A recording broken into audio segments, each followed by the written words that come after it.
Welcome to episode 8 of Lakeshore Christian Church's Midweek podcast. We're so glad you've joined us today. I'm Pastor Randy Cordell. We're coming to you live from our studio at our Antioch campus here in Nashville, Tennessee. Each week on our podcast, we plan to talk about all things Lakeshore, update you on happenings around the church here. But also, we love having guests come in that we can interview and find out more about other ministries, other activities, and community events. So we hope that you will subscribe. If you haven't already, just hit that subscribe button, hit that notification bell so you get notifications when we post our videos. If you can't join us live, we're at noon on Wednesdays each week. And if you can't join us live, these will be archived so that you could go back and catch them anytime you have the opportunity to listen. So thanks for joining us today. I am very excited today to have one of our friends join us, Dennis Bratton. Welcome, Dennis. So glad to have you here with us today. Thank you, Randy. It's really good to be here. I got to know Dennis before he got to know me. Just to tell you a little background here, my beautiful bride is from St. Augustine, Florida, and we started going, after we got married, we would go to St. Augustine regularly for vacation. And when we are out of town on Sunday, we always try to find a church to attend. And we had heard about Christ Church there in Jacksonville and decided we'd make a trip over there from St. Augustine. It's not very far. And attend services there. And I got to tell you, the first time we went, I heard Dennis preach, and as a pastor myself, as one who makes a living preaching and teaching, I always like to hear good preaching.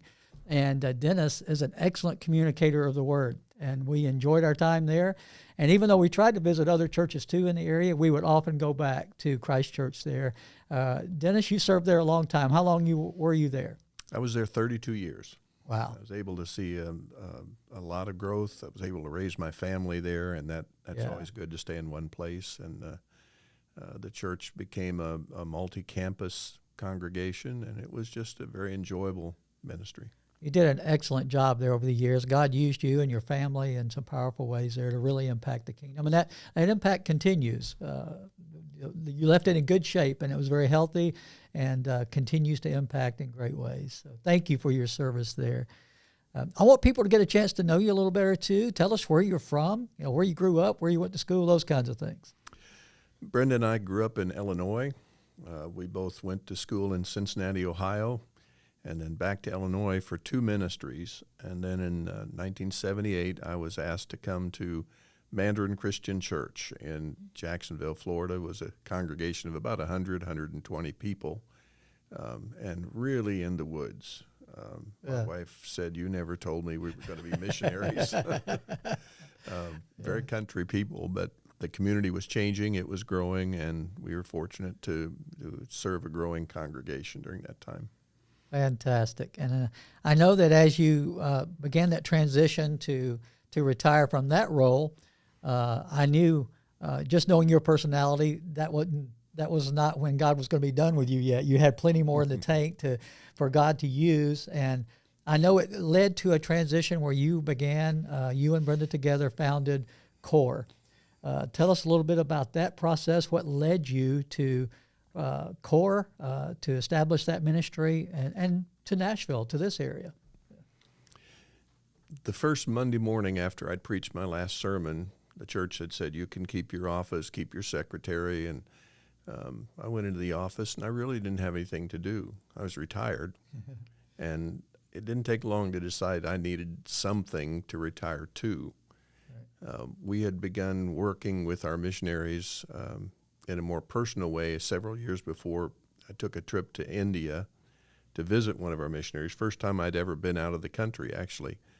And I saw poverty like I had never seen. I didn't know it existed like that. $1 a day kind of living out of a population of 6.5 billion people in the world. 2 billion lived on $1 a day or less. And when you see that, you don't ever forget it. Right. I thought I'd seen poverty. I'd never seen anything like that. But we became convicted that something could be done, should be done, about people who live in abject poverty. And we started a ministry in India, about 100-acre property, put a lake on it, built a dam, started growing fruit trees, had 5,000 fruit trees that were all irrigated, and The plan was for that property to become income producing and a safe haven for children who were abandoned, children who were handicapped in some way. And that's where the whole idea of CORE came from. When I retired, I'd made enough trips to India. I wasn't going back there. It's a tough trip when you're older, particularly. But somebody suggested that Haiti had that kind of poverty, and I'd worked in Haiti, or actually we'd given to Haitian ministries. And I was at a meeting at the University of Florida with grad department heads who worked in agriculture and poverty alleviation and so on.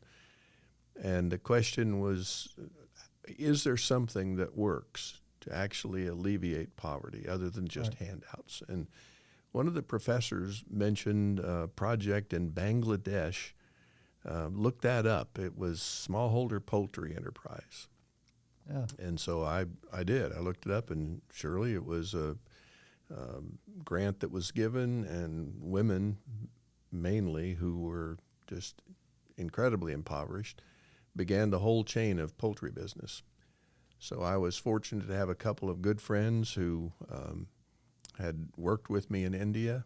We got together and said, let's see what we can do in Haiti. And that's how the idea started. Wow. To give people who were impoverished in that $1 a day level the opportunity to help themselves. Not a handout, but a hand up.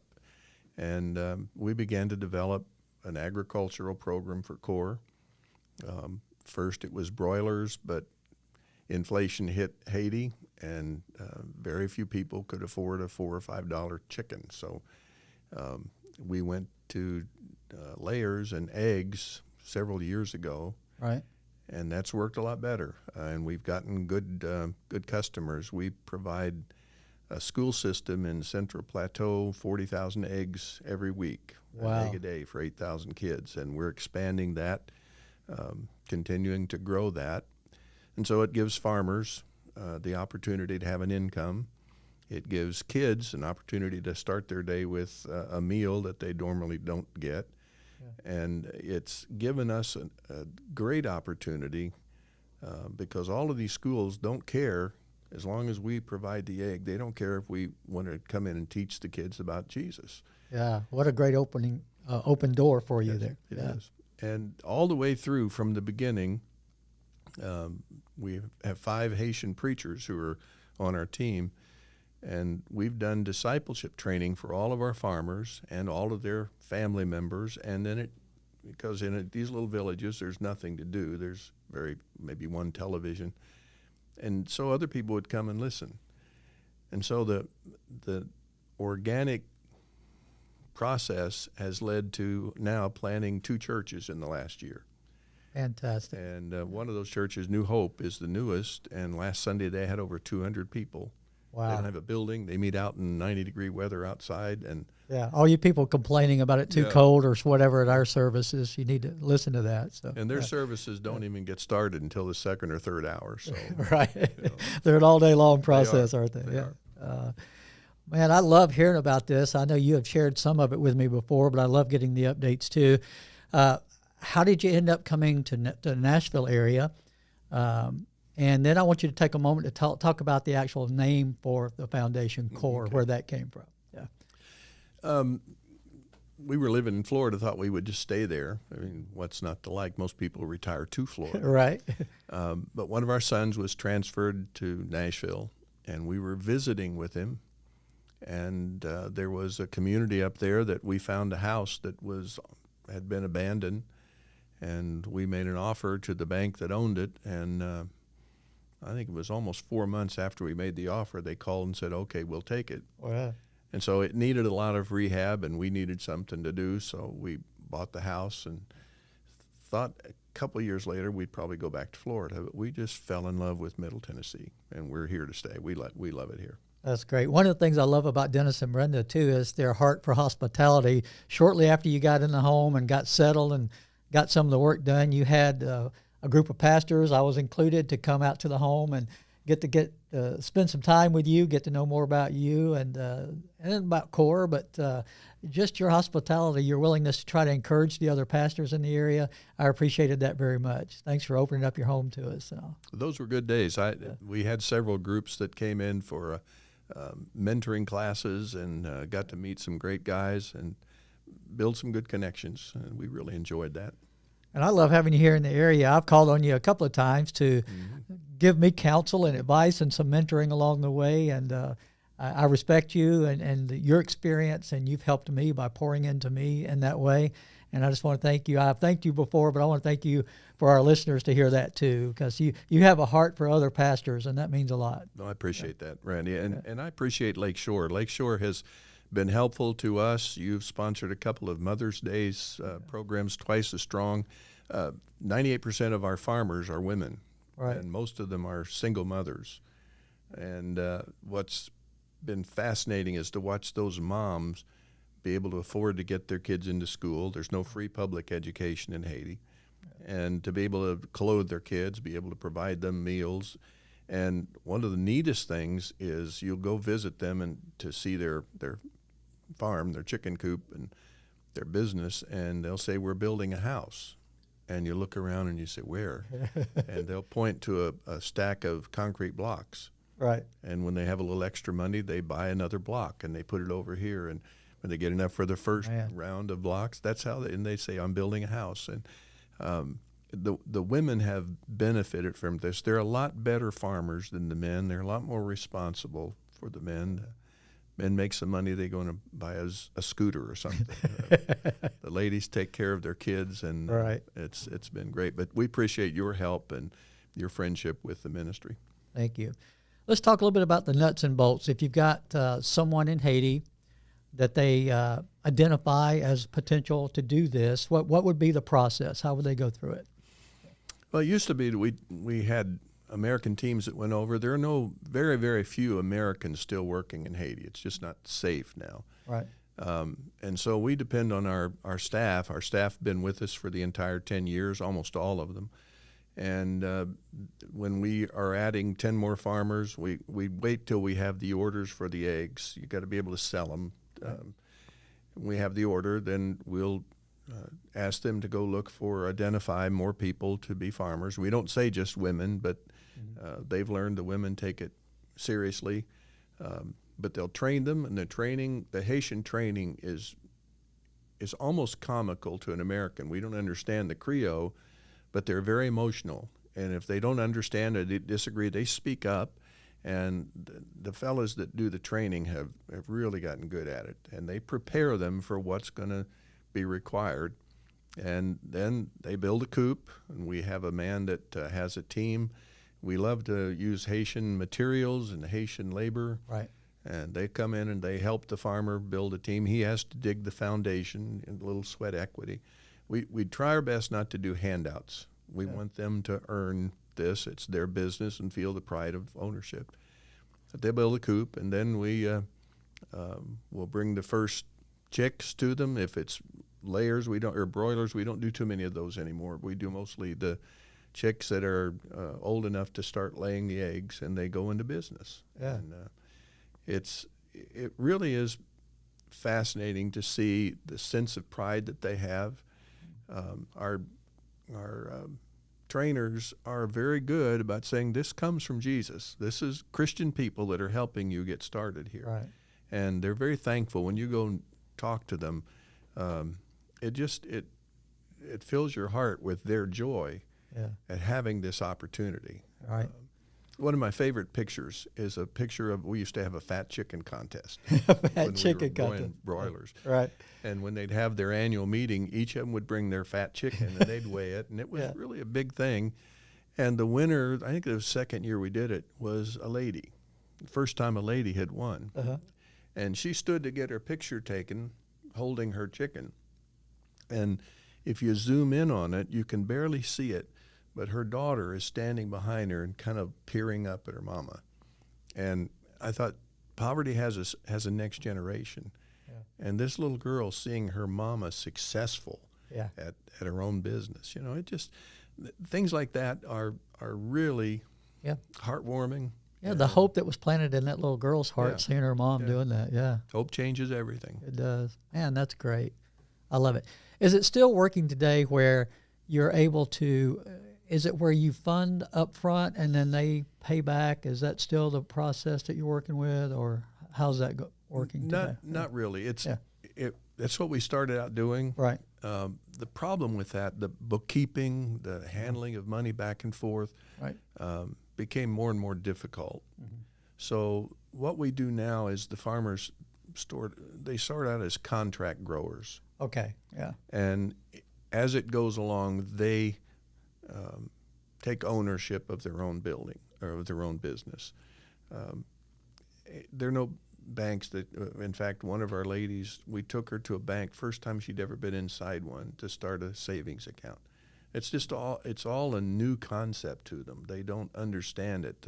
Right. Teaching them, if I sell you 10 chickens at $5 a piece, there's $50. That's my $50. I said, no, you have to pay for the chicken. You have to pay for the feed. Yeah. All the expensive operation there. Yeah. And that concept, seeing them figure that out, and our directors trying to clarify, that's what I meant, is kind of comical sometimes. Yeah.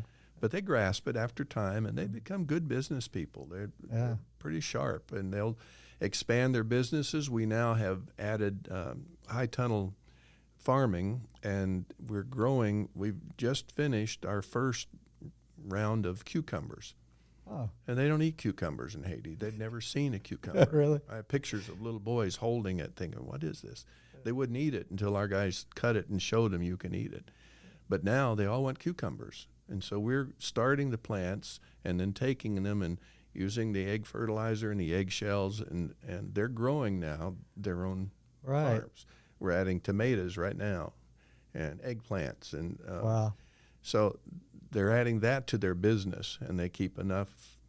We used to read about food insecurity, and that's what these people had. Mm-hmm. And then food security, that's where you get to the point where you're not worried about having a meal the next day. Well, some of our people are getting to food surplus, where they actually have enough for their own families, but they can sell some of it. Wow. And that's, the progression that's taking place, and these are adding to it. One other thing I want to make sure I tell you that I'm very proud of. We've not been able to go down much because of the violence, the government. Two things have happened that I'm very proud of our guys down there, our leadership. Had an earthquake about a year ago. Uh-huh. Our farmers donated over 39,000 of their eggs. Our staff boiled them and took them over to the affected area. Wow. Along with truckloads of water that they donated themselves. And it wasn't relief coming from some other country. It was Haitians delivering this relief themselves. Think about the pride they must have had that they could step in and help instead of just expecting somebody else to do that. Yeah. There are international feeding programs that we're trying to right now convince, instead of shipping food into Haiti, let these Haitian farmers and food producers produce it themselves. Buy it from them. Yeah. It's a good product, and they're able to produce it. They need a market. Right. And we're getting some traction at that. One other thing that was Haitian started, our directors began running into little enclaves of senior adults who were completely abandoned, no family taking care of them, sleeping on rags in little stick huts. When the rains came, water rained right through them. We have over 300 now that our guys are caring for. They're having church services for them. They're doing Bible studies with them. They have dried in their houses. They've got them on beds off the floor, and now they're teaching them to raise these vegetables. Wow. Every month they take them grain and oil and a chicken or two. And this is something that our Haitian staff and churches have done on their own. So in 10 years, the ministry has really grown, and COVID kept us out, and then violence kept us out. But it's required these men to provide real leadership and expand the ministry. They've really stepped up, and the local church is feeling the impact of that, because when these families can take care of their own families and even have some surplus to sell and all, then they can also give greater support to the local churches that they are a part of. Yeah. Absolutely. Fantastic. Well, tell me, I know the listeners would like this story. Tell us about the name CORE. I've read where it comes from. You've shared it with me, but I'm sure most people would have no clue where that comes from. I'll give you the short version. There's a long one, but Hezekiah became king. His father was a bad king. His grandfather was a bad king, but he was a good king, and he reinstituted the reading of Scripture. He had a Passover supposed to last a week. It lasted 2 weeks because the people just wouldn't go home, and he challenged them to tithe. And they began to give, and the Bible says, the only time I ever heard of this, Randy, it took them almost 7 months to count and categorize all the tithe that was brought in. We've never had that problem. Never had that problem in my ministry. But in the organization of distribution of that, they had people that were supposed to take the tithe itself and make sure it passed on. But the offerings, the free will offerings, the man named CORE was appointed by Hezekiah to make sure that the free will offerings were distributed to old and young alike.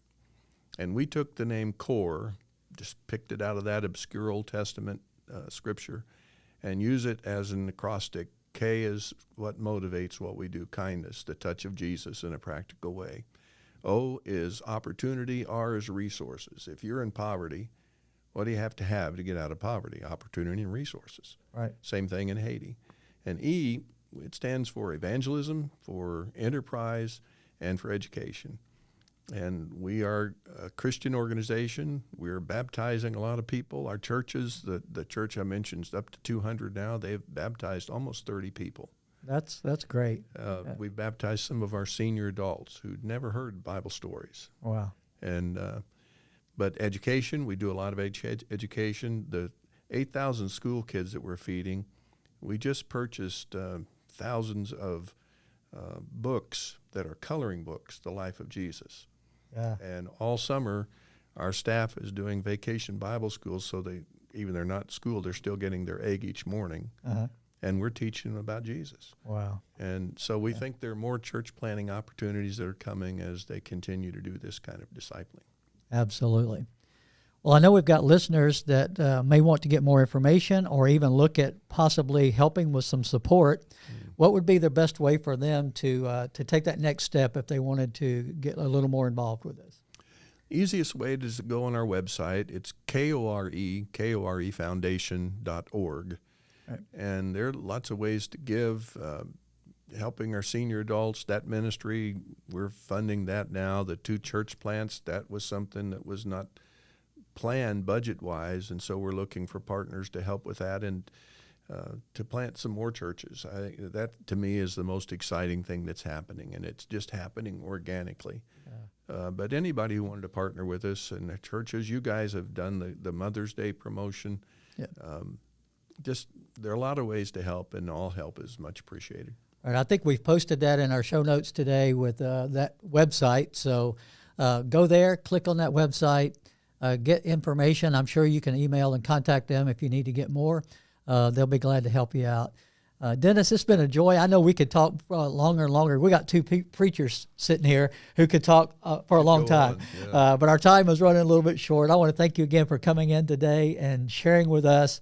And I look forward to future times we can get together and work together on some other things moving forward. Thank you, Dennis. Look forward to it. I want to thank all of you for joining us today, too. I want to invite you to come and visit with us at Lakeshore at either of our campuses. We'd love to have you. Right now, we've got several exciting things going on. For the month of July, we've been collecting gift cards to help with back-to-school supplies. We're partnering with Youth for Christ here in Nashville and Smyrna Elementary School.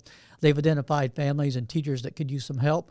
And so these gift cards are going to help with that. A lot of you have already donated, but if you haven't yet, you can do any amount. We're doing Amazon and Walmart gift cards, so you can bring them to either campus there. I also want to encourage you to register and attend our summer celebration.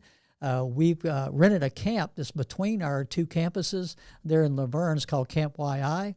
We're going to have this on Saturday, August the 6th from 2 p.m. to 8 p.m. There could be fun activities for all the family. Indoor and outdoor games, swimming, water slides, fishing.